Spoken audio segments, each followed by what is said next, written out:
Cold email do's and don'ts. Hey guys, Chris M. Walker here, and in today's video we're going to talk about one of the easiest ways to start getting clients, especially if you're just starting out and you still have a job and that sort of thing, and that is cold email. Now, it's not going to be the nuts and bolts on how to do it, but I want to give you some pointers on things you should do, things that you shouldn't do, and so on before you start going out there and actually sending emails and getting business from them. In future videos, we will talk about specific tactics, but it's important that you have these principles before we get into it. So that's what we're going to be talking about today. Let's not waste any more time talking about what we're going to talk about, and let's talk about what we're going to talk about.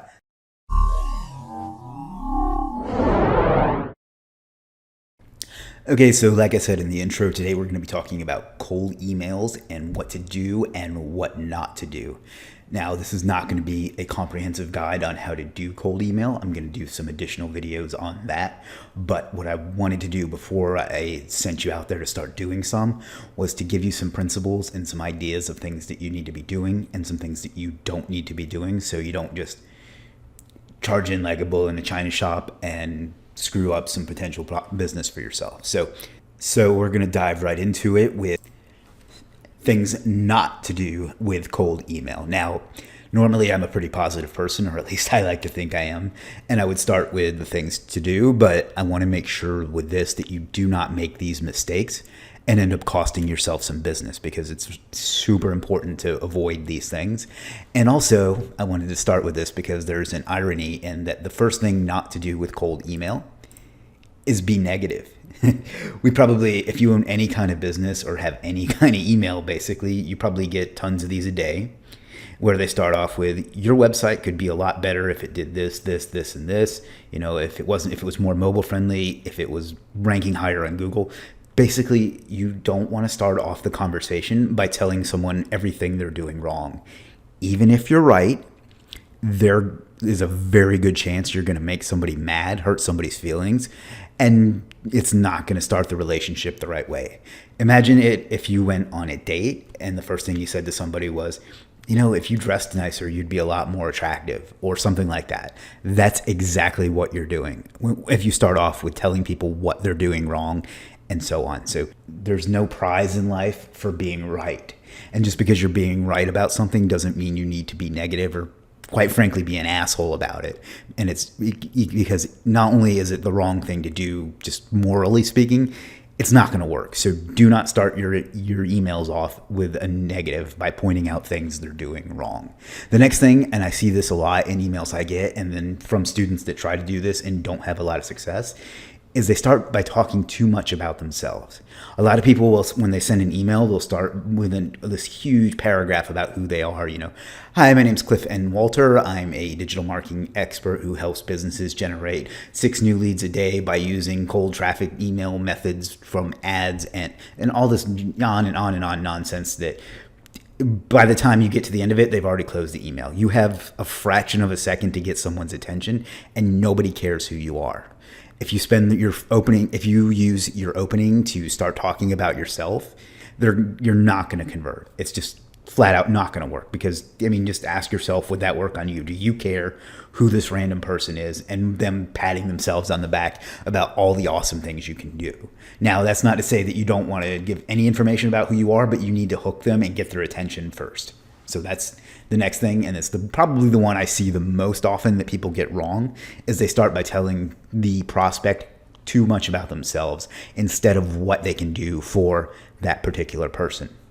The next one is ask for a sale in the first email. I know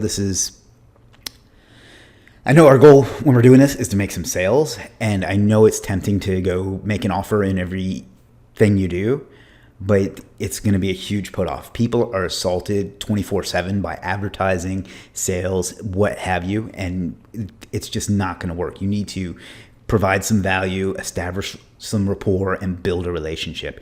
If you start immediately with, I can do this, you need this, and I can do this for you for X amount of dollars, you're not only not going to get a sale most of the time, if not all the time, you're probably going to get something pretty nasty in response, at least from some people. So your opening email is for building rapport and establishing a relationship. We'll talk about that more in the do section, but don't ask for the sale in the first message. The next one is to sound overly scripted. Now, I'm not telling you not to use a script because you're almost going to have to, but you don't want to have the exact same thing with just a couple of variables changed. Their name, their company name, and their website changed, and send the exact same thing to every single person, because every person is unique. And we're going to talk about that in the do section as well. But you don't want to sound so scripted that it's clearly a script and that they've just plugged in your name and stuff. A trick that I like to use, it doesn't work so well for email, but just to give you an example of what I mean, on LinkedIn, I have my first name as Chris M, and then my last name is Walker, as opposed to just Chris Walker. Part of the reason I do that is because my name is very common, so I wanted it to be unique. But the other reason that I put them in the first name field, put the initial in the first name field, is because a lot of automated tools will just pull in your first name. And I know if they say, hey, Chris M, I was looking over your profile and blah, blah, blah, blah, that I know that they didn't actually look it over, and that they're not really putting in the effort to get to know me and my business and what I need.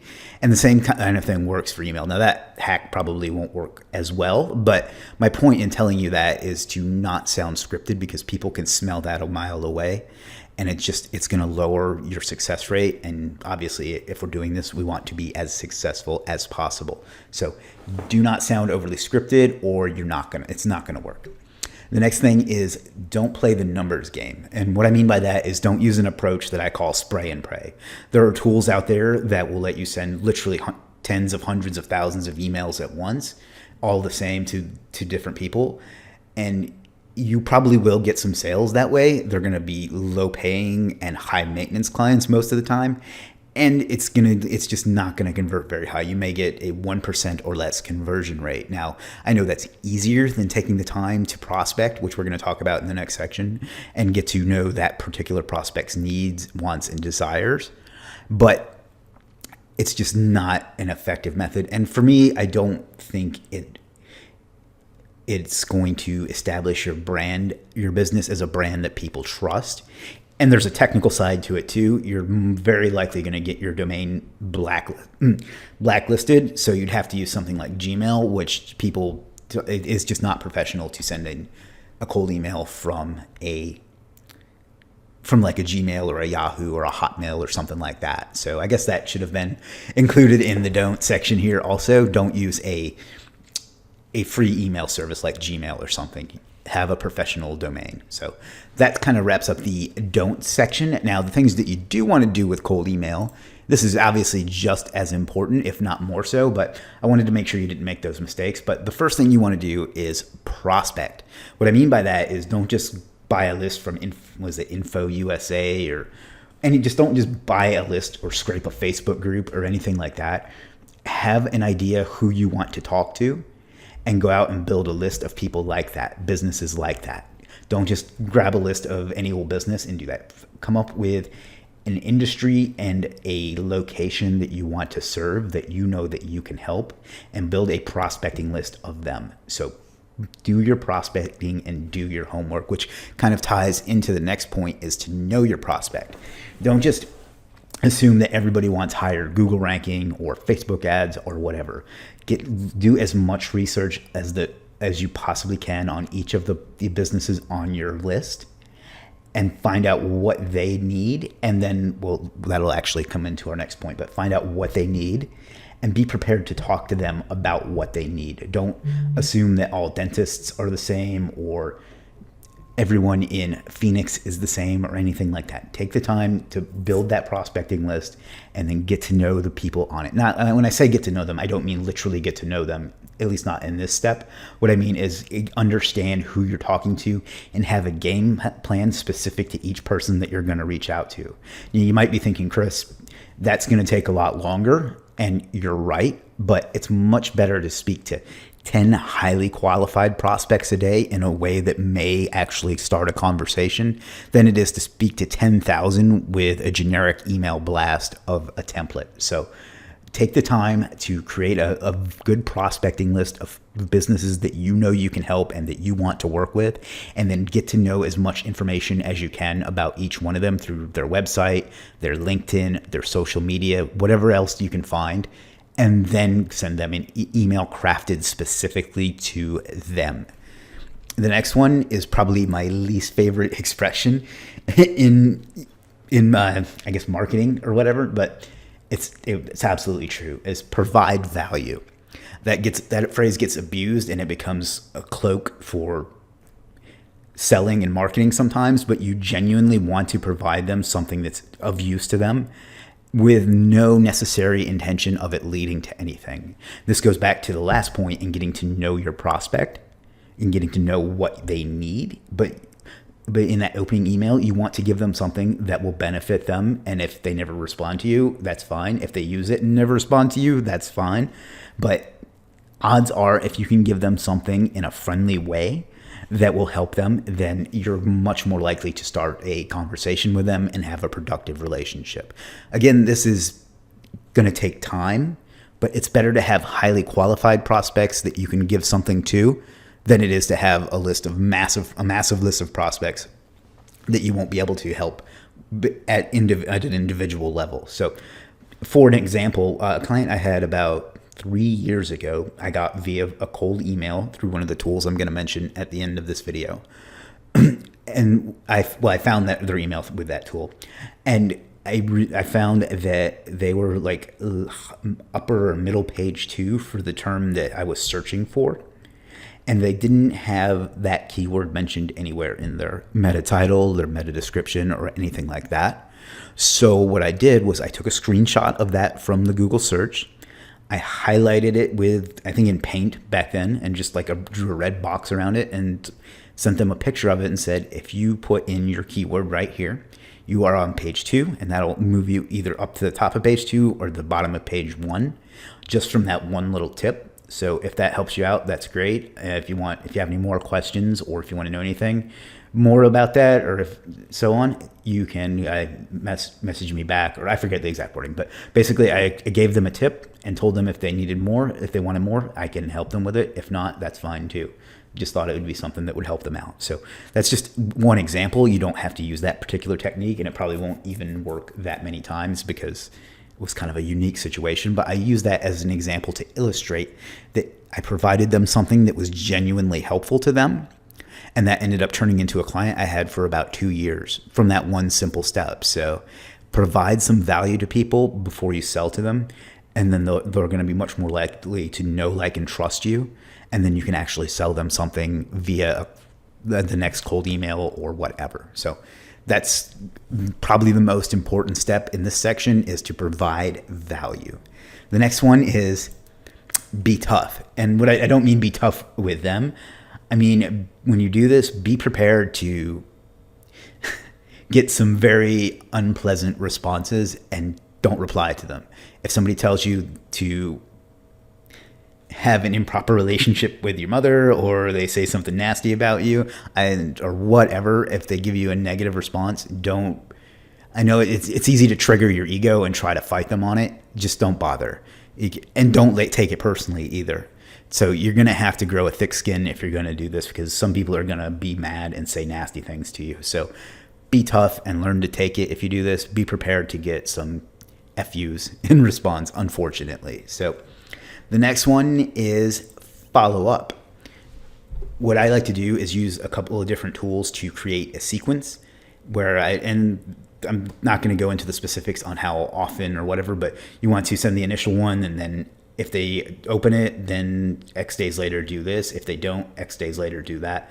But continue to follow up until you get a firm no, or you've just sent so many that just didn't get a response that it's not worth it. But there are tools that'll let you automate that, and we'll get into the nuts and bolts of that. But just don't send one email to someone and then give up on it. It's going to take, I think it's like, the stat I saw was it takes like 13 touches before somebody will actually buy something from you.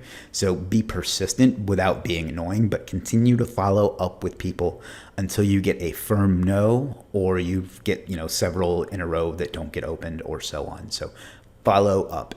The next one is kind of ties into that as well, and that's be consistent. What I mean by that is, even though I said don't do the spray and pray method, and I mean that, this is still a numbers game.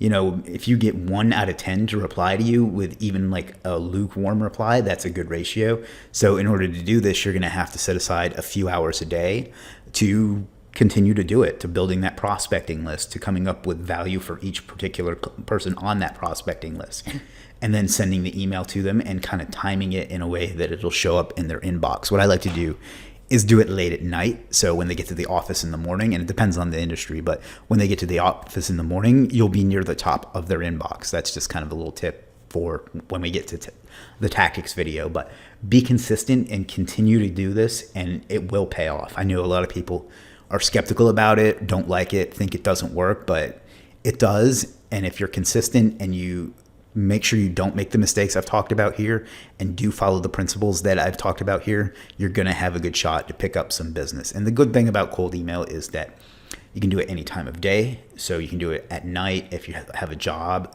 whatever. But don't overlook this as a method of getting clients, no matter what type of business you're in, but particularly in the SEO, digital marketing type space. Some resources that'll help you with this, and we'll talk about these in future videos, is my favorite one is Scope Leads, which is basically a lead generation tool that has some emailing built in. Mailshake is another great one for building sequences and sending out emails. Scrapebox is a great SEO tool that has a lot of resources to help with cold emailing by scraping yellow pages and other things.